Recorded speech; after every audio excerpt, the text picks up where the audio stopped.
अस्सलाम वालेकुम वरहमतुल्लाहि वबरकातुह। अज़ीज़ तलबा, उम्मीद है इंशाल्लाह आप सब लोग खैर वाफियत से होंगे।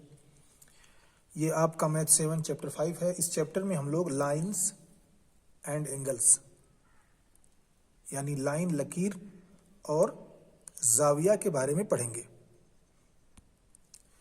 कोई भी लाइन इस तरह से हो या तिरछी हो या सीधी हो या फ्लैट हो, कोई भी लाइन हो, इसे हम क्या कहते हैं, इससे हम किस किस तरह का लाइन बना सकते हैं।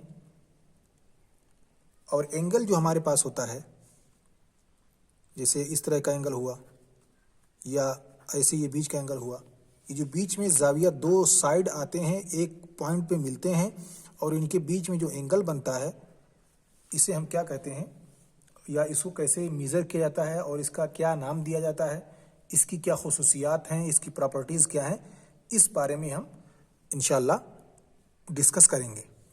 तो सबसे पहले आते हैं हम लाइन पे। लाइन सेगमेंट एक ऐसी लकीर जिसका एंड पॉइंट हो दोनों तरफ। लाइन सेगमेंट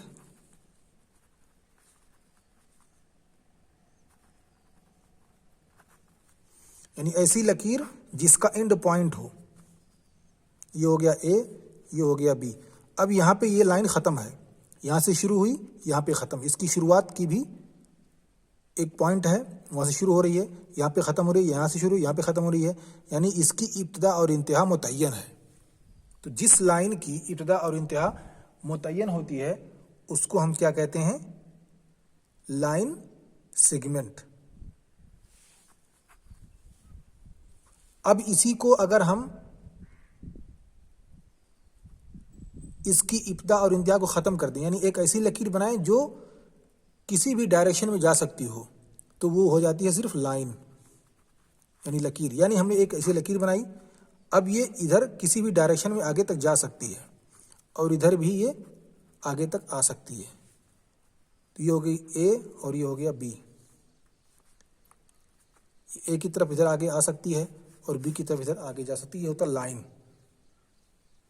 यानी इसकी इब्तिदा और इंतहा जो है वो मुतय्यन नहीं है। ये लाइन इधर भी आ सकती है, ये लाइन इधर भी जा सकती है। और एक होता है रेज यानी शुआ। अब शुआ में ये होता है कि एक तो उसकी इब्तिदा मुतय्यन होती है यहाँ से, लेकिन इसकी इंतहा कहाँ तक जाएगी ये मुतय्यन नहीं होता। मान लीजिए ये हो गया और ये हो गया बी, अब ये आगे तक जा सकती है।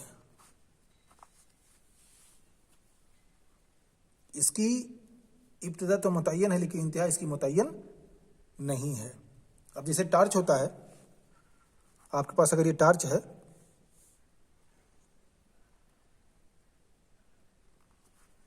तो इसकी जो शुआएं निकलती हैं इस तरह से जाती हैं। अब यहाँ से तो इसकी शुआ निकलने की इब्तिदा तो हो रही है, लेकिन इंतहा कहाँ तक पहुँच रही है हमको खबर नहीं है, हमको पता नहीं, इसीलिए इसको कहते हैं रेज। तो हम समझ गए लाइन सेगमेंट क्या कहते हैं, जिसकी इब्तिदा और इंतहा हो, और लाइन जिसकी इब्तिदा और इंतहा ना हो, किसी भी डायरेक्शन में जा सकती हो, और रेज जो शुरू हो लेकिन इंतहा कहाँ हो ये खबर ना हो, ये पता ना हो, उसे हम कहते हैं रेज। अब इन्हीं से मिल करके एंगल बनता है। ठीक है, जब दो लाइन सेगमेंट, तीन लाइन सेगमेंट, चार लाइन सेगमेंट जब मिलते हैं तो एंगल बनाते हैं। अब एग्जाम्पल के तौर पर हमारे पास तीन लाइन सेगमेंट है, एक ये है, एक ये है और एक ये है। इसे हम क्या कह रहे हैं, लाइन सेगमेंट, क्योंकि इसकी इब्तिदा और इंतहा है। ये पॉइंट शुरू हुई, इस पॉइंट पे ख़त्म, इस पॉइंट से शुरू, इस पॉइंट पे ख़त्म, या इस पे शुरू, इस पे ख़त्म। अब अगर इसको हम एक साथ मिला दें, इसको एक साथ मिला दें तो ये हमको एंगल देगा, यानी एक हमको शक्ल बना के देगा एंगल की शक्ल में। और ये बन जाएगा, जैसे हमने यहाँ पे एक लकीर खींची, ये एक सेगमेंट हमने यहाँ पे रखा, दूसरा सेगमेंट उठा करके इसको हमने यहाँ पे रख दिया, और फिर तीसरे लकीर को, तीसरे सेगमेंट को हमने उठा करके यहाँ से यहाँ पे रख दिया। अब देखिए हमको मिल गया एक एंगल। अब इसमें कितने एंगल है, एक ये हो गया, ये 2 हो गया, ये 3 हो गया। यहां क्या कहला गया, ट्रायंगल कहलाता है, ट्रायंगल। अब ट्रायंगल में 3 एंगल है। अब ये एंगल क्या है, कितना है, 90 डिग्री का है, 60 डिग्री का है, 30 डिग्री का है, 180 डिग्री का है, ये कितना है, ये हमको पता नहीं है। अब इसी को हम आगे पढ़ेंगे कि अगर हमारे पास इस तरह से कोई एंगल बन करके आता है, मान लीजिए हमारे पास एक एंगल ऐसे है और एक एंगल ऐसे है, ये है 60 डिग्री का और ये 30 डिग्री का।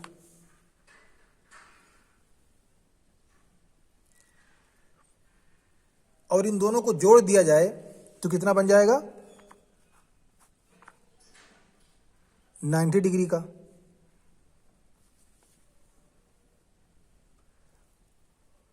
जब 2 एंगल मिल करके 90 डिग्री बनाते हैं, क्या मैंने कहा, 2 एंगल मिल करके 90 डिग्री बनाते हैं। अब वो 2 एंगल कुछ भी हो सकते हैं, एक 10 हो सकता है, दूसरा 80 हो सकता है, एक 40 हो सकता है, दूसरा 50 हो सकता है। जो भी हो, दोनों का मजमुआ जब 90 डिग्री बनता है तो हम उसे कहते हैं कॉम्प्लीमेंट्री एंगल्स। क्या कहते हैं, कॉम्प्लीमेंट्री एंगल्स।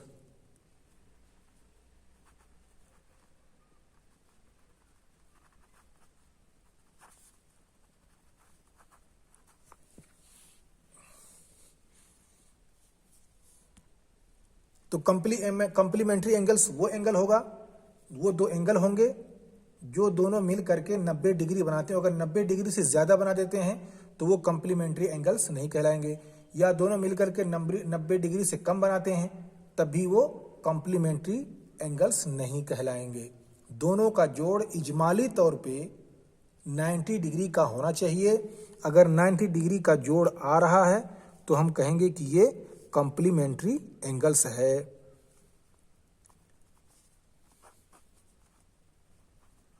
ठीक है। और दूसरा आता है सप्लीमेंट्री एंगल्स।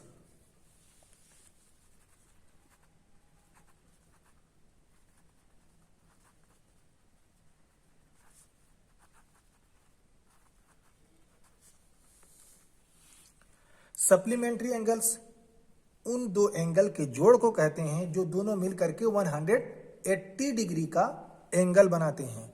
ये कितना था, 90, और ये कितना बनाएगा, 180 डिग्री।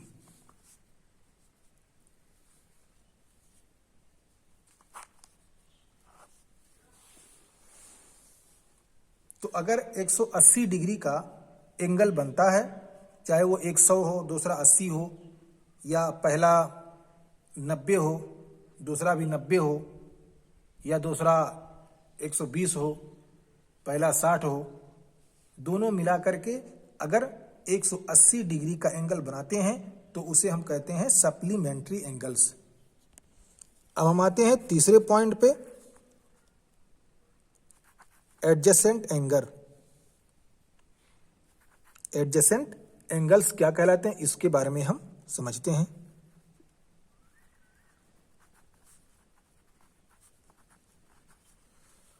अब ये एंगल भी कॉम्प्लीमेंट्री या सप्लीमेंट्री एंगल ही की तरह होते हैं, लेकिन ये दोनों अलग अलग नहीं होते हैं बल्कि एक साथ मिले हुए होते हैं। इसमें 3 शर्तों का पाया जाना जरूरी है। पहली शर्त यह है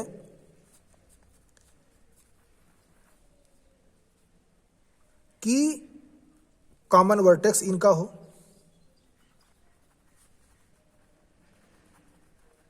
वर्टेक्स कहते हैं, जैसे मान लीजिए ये एंगल, एक लकीर है, एक सेगमेंट एक इधर, यहाँ आकर के मिल रहा है, दोनों मिल रहे हैं यहाँ पर में, ये क्या है, वर्टेक्स कहलाता है। इसको आप पढ़ चुके होंगे। ऐसे ही दूसरी शर्त यह है कि कॉमन आर्म्स हों,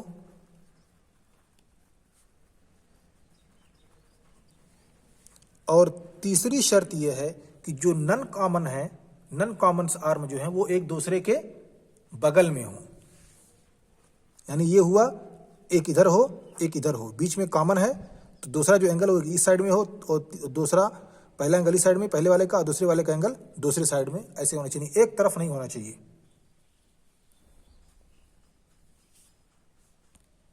तो जो नॉन कॉमन आर्म है वो एक दूसरे के बगल में हो। अब जैसे मिसाल के तौर पे हम दो एंगल को इकट्ठा करने की कोशिश कर रहे हैं। एक एंगल ये हुआ और एक एंगल ये हुआ। अगर इन दोनों को हम एक साथ जोड़ दें, दो एंगल को, उसको उलट दें, तो ये शक्ल बन सकती है इसकी। एक इधर हो गया, एक इधर हो गया।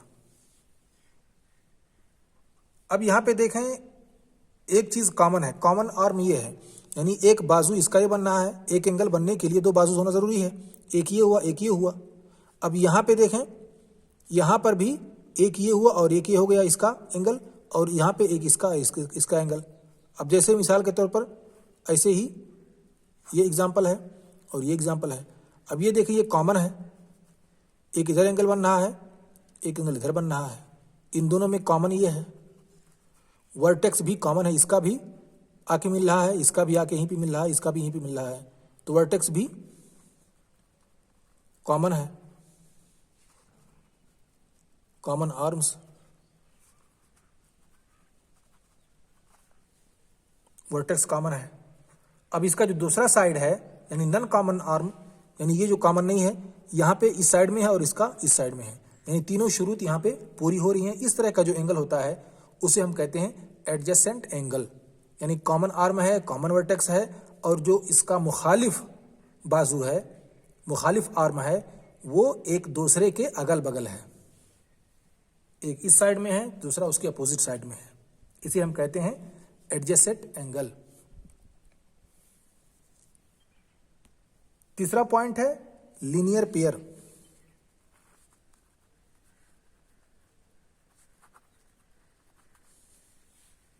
इसमें होता यह कि उसका अपोजिट,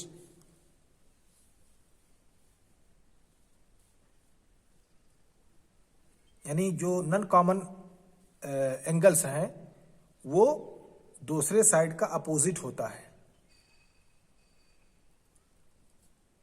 गोया कि वो एडजेसेंट एंगल ही होते हैं। यानी दो एंगल ऐसे हैं, एक एंगल ये हुआ, दूसरा ये हुआ। अब यहां पे देखें, इसको मैंने मान लीजिए कर रख दिया ए, इसको कर दिया बी, इसको कर दिया सी, और ये हो गया ओ, वर्टेक्स। अब देखिए, यहां एक जो एडजेसेंट एंगल में था वो बना था इस तरह से, जो एडजेसेंट हुआ था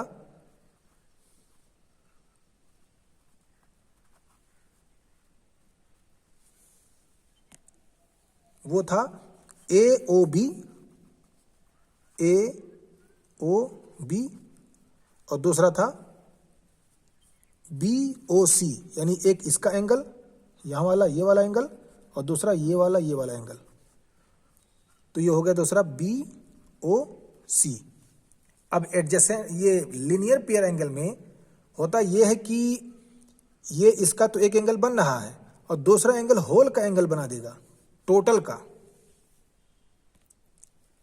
तो इसमें अपोजिट हो जाता है, यानी ये जो एंगल है गोया कि ये उलट करके इधर चला आता है, या ये एंगल जो है ये यहां से इसका रिफ्लेक्ट यहां पे चला आता है।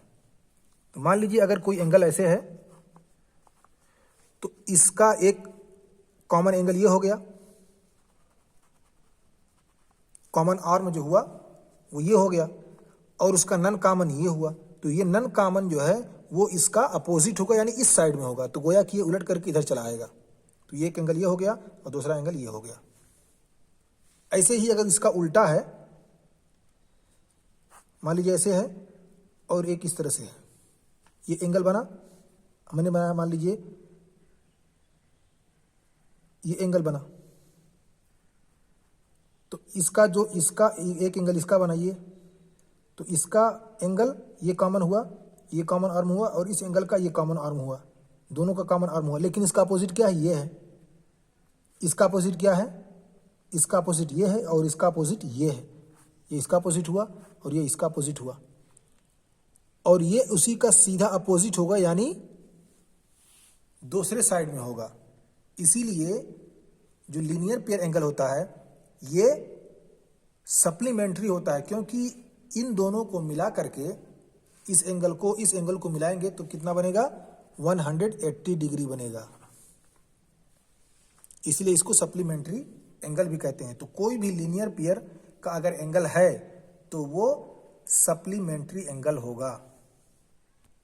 अब मिसाल के तौर पर आपने एक ऐसे लकीर और खींची, ये लकीर खींची और आपने यहाँ पे उठा के कलम रख दिया। एक कलम आपके पास है,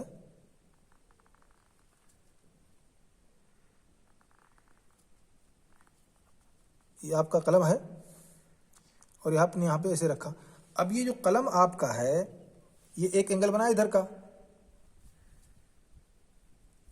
और फिर ये दूसरा एंगल इसका बना अपोजिट, इस नॉन कॉमन आर्म का अपोजिट इस साइड में हुआ, ये दूसरा एंगल बना।